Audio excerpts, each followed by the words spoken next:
اپنے بچوں کو داستان کربلا بار بار سناؤ، لیکن صرف یہی مت بتاؤ کہ ان کے خیموں کو آگ لگا دی گئی، حسین کے بچوں کو شہید کر دیا گیا،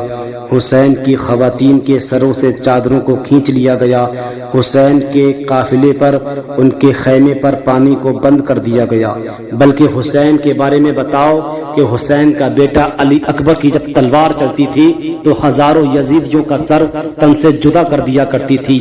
جب قاسم کی تلوار چلتی تھی تو دشمنوں کے دلوں کے اندر ایسا خوف پیدا ہو جاتا تھا، کسی میں ایک قدم آگے بڑھنے کی جرت نہ ہوتی تھی۔ حسین کا بھائی علی عباس جب اس کا بازو اٹھتا تھا تو اس کا بازو اٹھنے کی دیر ہوتی تھی کہ دشمنوں پر قہر اور خوف کی لہر طاری ہو جاتی تھی، اور ایک تنہا حسین